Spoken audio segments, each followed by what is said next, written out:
determinado momento, você falou lá que em 2019 você estava em reabilitação. E aconteceu uma coisa, que foi um ponto, um acontecimento na sua vida, que foi como eu conheci a senhora. A gente pode conversar um pouquinho sobre isso? O que aconteceu em dezembro? Foi em novembro de 2019. Novembro de 2019. A gente pode falar um pouquinho sobre isso? Podemos, sim. Então, eu tinha acabado de me formar em psicologia. Tinha uns 3 dias que eu havia entregado o meu TCC. E aí eu pensei, eu vou pra praia, vou relaxar. E nesse caminho eu não cheguei à praia. Ali na Érico Veríssimo, não sei se você conhece. Conheço, onde tem a Bodytech ali. Exatamente. Passou um pouquinho da Bodytech, o antigo Gero. Sim. Um carro me fechou. Eu achei que o cara estava me ultrapassando. E nisso desceram 3 homens armados e pararam. E aí eu parei eu parei e desci do carro com a mão pro alto, indo bem aos poucos para eles verem que eu não ia reagir. E 2 homens entraram no meu carro e o cara entrou, o terceiro entrou novamente no carro que me fechou. Sendo que quando ele entrou, acredito, né, o que eu tive ali, né, a sensação que me deu foi que o cara que estava no carona, que devia ser o mandante, pediu para ele me levar para dentro do carro. E aí, o cara com uma arma, para mim, eu já estava até um pouco longe do carro, e aí ele abriu a porta de novo e me puxou para dentro do carro. E aí a gente foi saiu ali da Érico até passamos pela Alvorada. E quando a gente durante esse percurso era um dia de sol e a barra toda parada. Final de semana é isso? Não, foi numa sexta-feira. Foi na sexta? Numa sexta-feira. Era 1h da tarde, por aí. Que isso? Luz do dia. A luz do dia. E aí, quando nós chegamos na Alvorada, passamos pela Alvorada, eu tava com muito medo, porque tinha um camburão e o que eu tava com muito medo de acontecer uma troca de tiros, né?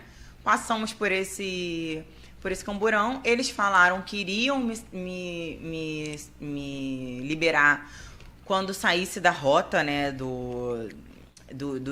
da polícia. E tinha toda uma estrutura. Tinha esse carro que eu tava, o meu carro que eles roubaram atrás, e um carro na frente falando com eles, pode vir, não tem polícia e tal. Então tinha toda uma estrutura. E durante esse percurso eu fui passando a minha senha, eles fazendo um terror psicológico, né? Fiquei com muito medo deles me levarem para algum lugar e eu não consegui também sair dali, né? Porque eles falaram que iam me liberar, mas quem me garante? E no meio quando a gente estava indo para a linha amarela, acredito eu, né? Para a linha amarela, em frente, mais ou menos em frente ao Lourenço Jorge, veio um carro da Civil e emparelhou com o meu carro.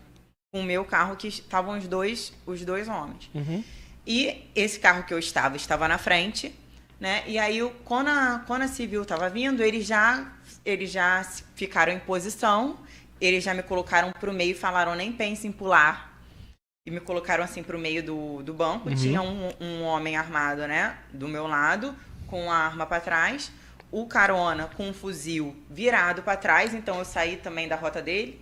Era como se eu tivesse... Imagina só, aqui o fuzil e eu fui pro canto, saí assim da rota. E eles ficaram esperando. Quando a Civil ligou a sirene, eu não esqueço essa frase, o carona falou, é pra gente, mané. E aí começou a troca de tiros. Logo, rápido, eu me abaixei. Eu virei meu corpo e abaixei, fiquei inclinada, com a minha cabeça na perna do outro assaltante, do que estava do meu lado. E logo eu já senti 3 tiros entrando. 3 perfurações. E aí aí minha cabeça não parou. Eu falei, meu Deus, eu preciso sair desse carro. E eles subiram a calçada, ali em frente ao Macro, pegaram aquele Piranga, voltaram pra... Isso tudo muito rápido, tá? E aí voltaram pra pista da Ayrton Senna.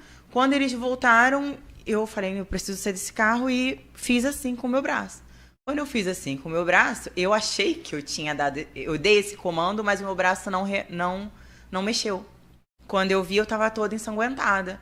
Aí eu pensei, se me atingiram aqui e eu não senti, eu posso ter qualquer outro tipo de perfuração pelo corpo. Automaticamente eu já me joguei do carro. Caí. Essa hora eu realmente assim não lembro. Foi meio que um apagão na minha cabeça. E eu só lembro de eu meio que acordando assim no chão e caída e tentando me levantar. Só que como esse meu braço eu perdi total o movimento, porque esse tiro aqui foi um tiro de fuzil. Eu não conseguia me levantar. E fora que eu tinha outras perfurações pelo corpo que eu não senti. Os únicos que eu senti foram os 3 da região abdominal. E aí eu pedia para as pessoas me ajudarem. E essa hora eu até me emociono um pouco, porque eu realmente achei que eu fosse morrer ali, que minha vida tinha acabado, porque eu pedia, falava, gente, me ajudem a levantar, e ninguém me ajudava. As pessoas só me filmavam.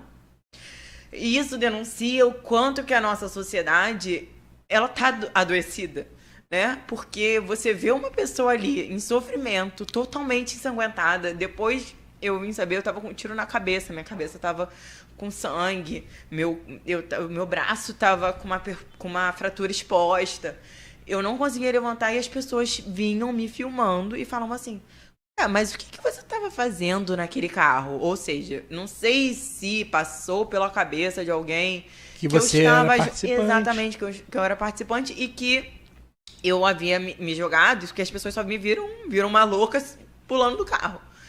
E aí eu fiquei muito angustiada, porque eu olhava para baixo e eu só via o sangue aumentando, aquele sangue ali, o volume aumentando. Eu já não tinha muita força, o meu braço passou a doer muito, porque na hora da adrenalina você não sente, mas depois você começa a sentir, e as pessoas me filmando. Até que eu... Isso você acredita que você estava ali entre a Terra Encantada e o Via Parque? Me falaram que foi bem... Não, foi bem em frente à Unimed. Em frente à Unimed, tá. Em frente à Unimed. E eu falava, gente, me leva pro Lourenço Jorge, me leva pro Lourenço Jorge.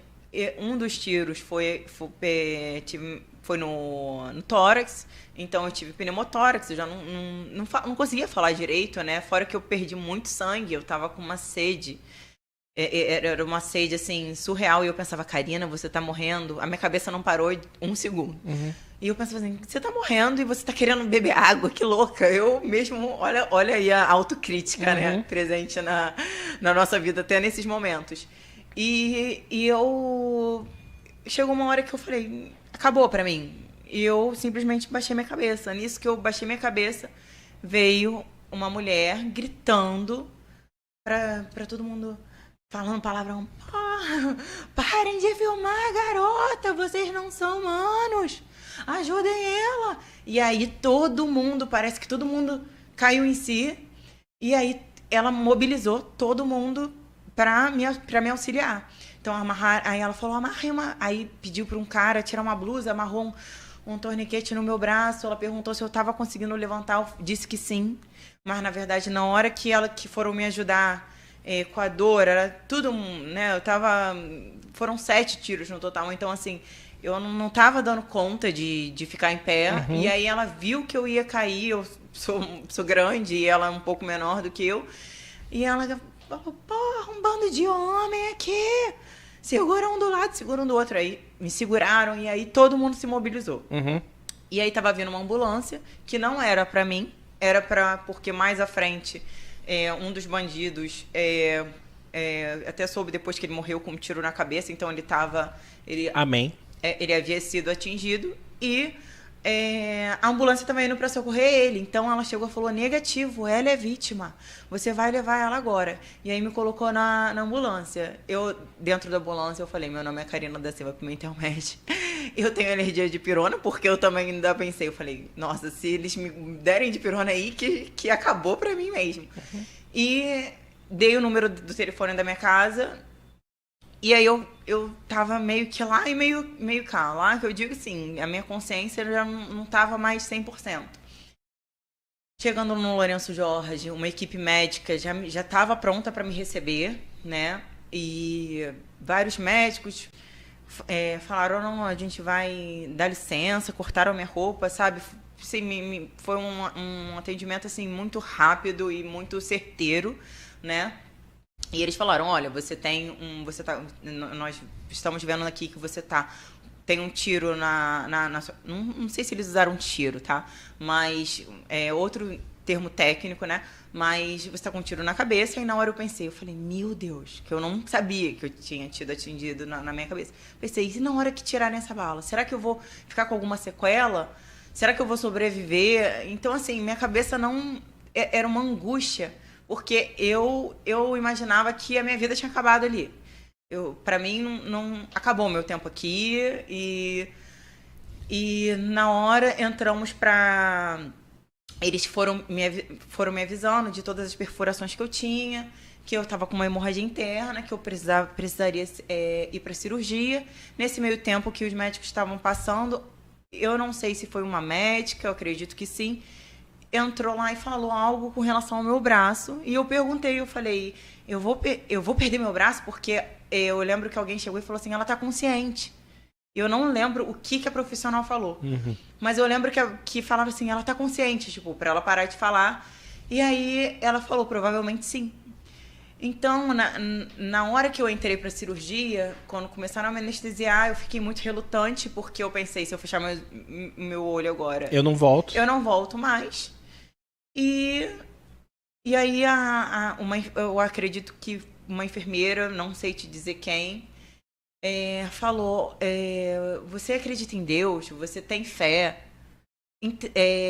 Relaxa que nós estamos aqui para cuidar de você. E aí eu fui conseguindo me entregar, e aí eu simplesmente apaguei. Mas antes de eu apagar, eu só pedia para Deus que tomasse conta. Na época eu não tinha filho, então... Eu só pensava nos meus pais, né? Na minha irmã, que estava grávida de 3 meses. Ela estava com 3 meses, bem no início da gestação. Eu pensava muito, muito na minha família, em recebendo essa notícia. E eu entreguei a minha vida. Eu falei, tudo bem, se eu tiver que ficar sem braço, eu ainda barganhei ali. Eu ainda barganhei. Falei, meu Deus, se eu tiver que ficar sem braço, tudo bem. E... aconteceu toda a cirurgia, me acordaram. Quando me acordaram, eu vi que eu estava viva. Quando eu olhei para o lado, eu ainda estava com o meu braço. E aí aquilo ali para mim foi a minha motivação, porque eu falei, nossa, se eu sobrevivi, eu vou ficar bem por completo. Então eu me dediquei 100% a todo esse processo de reabilitação. Eu fiquei 1 mês e meio internada. Foram 9 cirurgias em um ano. Então, assim, foi o ano de 2019, né? O final de 2019 e 2020 veio a pandemia, mas eu não vi muito a pandemia, porque eu estava nesse processo de reabilitação. Eu perdi total o movimento, todo o movimento do meu braço, e os médicos me preparavam para eu ficar com qualquer tipo de sequela. E hoje em dia eu faço flexão, eu consigo... Tenho o João aí com 6 meses e consigo segurar ele no braço. Então, foi um processo, assim, de que muita gente, quando chegava lá para me visitar, falava, não fala não me conta essa história, não fala sobre isso. Meus pais também. Não, Karina, não toca no assunto.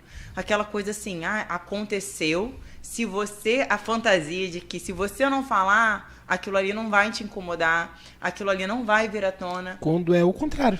Exatamente.